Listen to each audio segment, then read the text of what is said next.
आज के वीडियो में हम बात करने वाले हैं एनेक्सर डी की। इंडिया में जब आप किसी माइनर के लिए पासपोर्ट अप्लाई करते हैं तो सारे डॉक्यूमेंट्स के साथ साथ आपको एक एनेक्सर भी सबमिट करना होता है।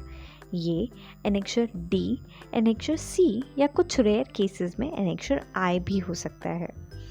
एनेक्सर डी उस केस में आप सबमिट करते हैं जब माइनर के दोनों पेरेंट्स, माइनर के माता और पिता, अपनी कंसेंट देने के लिए अवेलेबल होते हैं। एनेक्सर डी बेसिकली एक डिक्लेरेशन होता है जहां माइनर के माता पिता ये डिक्लेयर करते हैं कि जो भी इन्फॉर्मेशन वो दे रहे हैं माइनर के बारे में वो एकदम सही इन्फॉर्मेशन है। ये इस फॉर्म को आप कहाँ से डाउनलोड कर सकते हैं, कैसे इसे फिल किया जाता है, वो सब हम आज के वीडियो में देखने वाले हैं। तो चलिए आज का वीडियो शुरू करते हैं। इसके लिए सबसे पहले आपको गूगल पे जाना है। गूगल पे जाने के बाद आपको पासपोर्ट सेवा सर्च करना है।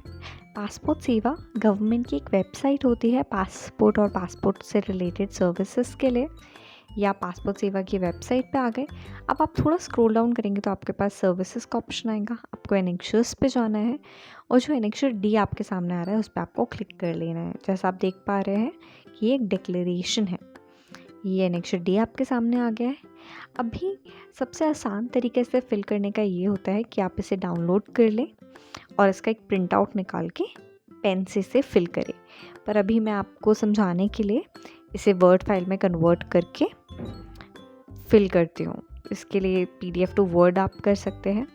वो करने के बाद आपको जो पहला लिंक आएगा उस पर क्लिक करना है। अपनी PDF फाइल को यहाँ पे सेलेक्ट करना है जो कि एनेक्सर डी होने वाला है। सेलेक्ट करने के बाद आपको कन्वर्ट टू वर्ड पे क्लिक कर देना है। करने के बाद थोड़ा टाइम लगेगा प्रोसेसिंग में। अब आप अपनी वर्ड फाइल डाउनलोड कर लें। वर्ड फाइल डाउनलोड करने के बाद ये पूरा एक वर्ड फॉर्मेट में आ जाएगा और आप यहाँ पे फिल करना स्टार्ट कर सकते हैं। ये आपके सामने एनेक्सर डी आ गया है। जैसा कि आप देख सकते हैं इसमें क्लियरली लिखा है कि ये एक डिक्लेरेशन है बाय एप्लीकेंट्स पेरेंट्स कि वो जो माइनर का पासपोर्ट है वो एकदम सही इन्फॉर्मेशन दे रहे हैं उसके रिगार्डिंग। अब हम आ जाते हैं यहाँ पे फिल करने में। सबसे पहले आपको माइनर चाइल्ड जो है उसका नाम यहाँ फिल करना है, तो आप वो यहाँ फिल कर लीजिए। आपको माइनर का कंप्लीट नेम यहाँ फिल करना है। जैसे मैंने एग्जांपल के लिए यहाँ पे आदित्य गुप्ता पूरा नाम लिखा है। उसके बाद आपको माइनर की डेट ऑफ बर्थ यहाँ फिल करनी है, वो आप यहाँ फिल कर लीजिए।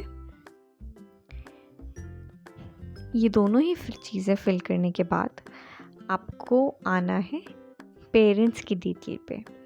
पेरेंट्स की डिटेल पे आने से पहले आप ये दोनों डिटेल फिल कर लें। मैं आपको ताकि याद रहे मैं इसका PDF भी डिस्क्रिप्शन बॉक्स में डाल दूँगी, तो मैं इसे येलो से हाईलाइट कर ले रही हूँ। उसके बाद आ जाते हैं फादर पे। तो सबसे पहले आपको यहाँ पे फादर का नाम लिखना है।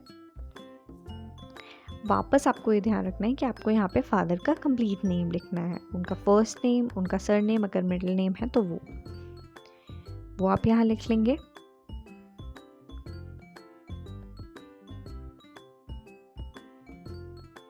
वो लिखने के बाद आ जाते हैं सिटीज़नशिप पे।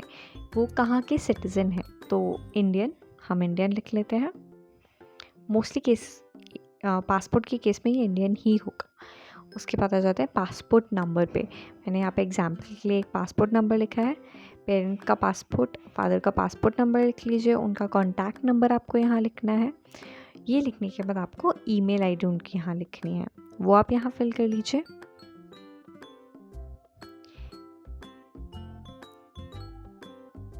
अगर ईमेल आईडी नहीं है तो आप यहाँ पे NA भी लिख सकते हैं, नॉट एप्लीकेबल। अगर है तो आप यहाँ पे ईमेल आईडी लिखेंगे। उसके बाद आपको फादर का एड्रेस यहाँ पे लिखना है, वो आप यहाँ लिख लीजिए। ध्यान रखिए एड्रेस लिखते टाइम पिन कोड लिखना बहुत ज़रूरी होता है।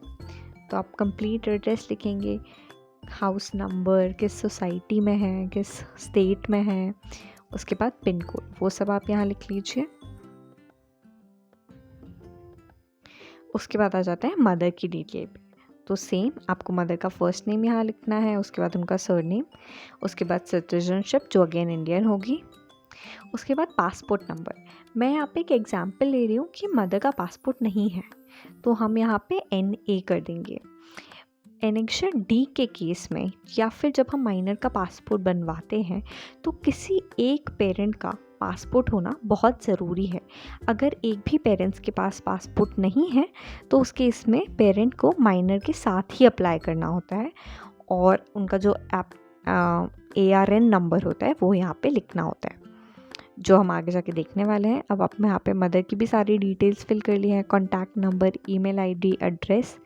उसके बाद आ जाते हैं फर्स्ट नंबर पे, जहाँ पे यहाँ पे क्लियरली लिखा है, जैसा मैंने आपको बताया, कि अगर दोनों पेरेंट्स के पास पासपोर्ट नहीं होता है तो पासपोर्ट के लिए अप्लाई करना होता है माइनर के साथ, और उस केस में यहाँ पे आपको ARN नंबर लिखना होता है।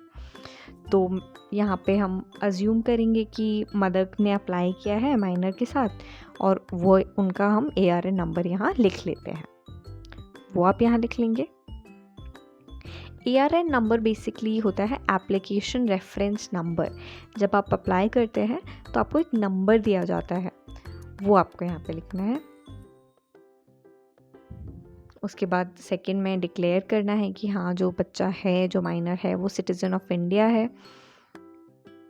और वो आगे जाके किसी भी केस में अपना सिटीज़नशिप सरेंडर नहीं करेगा।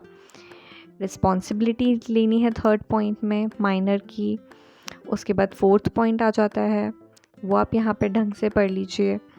उसके बाद अगेन ये पूरा चीज़ डिक्लेयर करने के लिए सिग्नेचर करना है, जिसमें पहले फादर को सिग्नेचर करना है, नाम लिखना है, पासपोर्ट नंबर लिखना है। पासपोर्ट नंबर नहीं है तो आधार कार्ड नंबर लिख सकते हैं, पर इस केस में हमने अज्यूम किया है पासपोर्ट नंबर है। सेम मदर को करना है, नेम लिखना है। पासपोर्ट नंबर नहीं है तो आप आधार कार्ड नंबर भी लिख सकते हो। डेट लिखनी है, ये डेट वो डेट होगी जिस दिन आप ये फॉर्म फिल कर रहे हैं। उसके बाद प्लेस लिखना है, जिस भी जगह से पेरेंट्स फॉर्म फिल कर रहे हैं वो उस जगह का नाम यहाँ लिखना है। और ये लिखने के बाद आपका एनेक्शर डी फॉर्म फिल हो गया है। तो देखा आपने, ये पूरा प्रोसेस कितना सिंपल था। अगर फिर भी आपको किसी भी तरह को कोई डाउट है तो आप हमें कमेंट कर सकते हैं या आप हमें इंस्टाग्राम पे मैसेज भी कर सकते हैं। और मैं आपसे रिक्वेस्ट करूँगी कि इस चैनल को ज़्यादा से ज़्यादा आप शेयर करिए और सब्सक्राइब करिए। इन वीडियोस में काफ़ी टाइम जाता है, पर जो सब्सक्राइबर्स है वो उस लेवल पे बढ़ते नहीं हैं इस तरह के चैनल्स में। तो आप इस चैनल को सब्सक्राइब करना बिल्कुल ना भूलें। मिलते हैं नेक्स्ट वीक, तब तक के लिए धन्यवाद।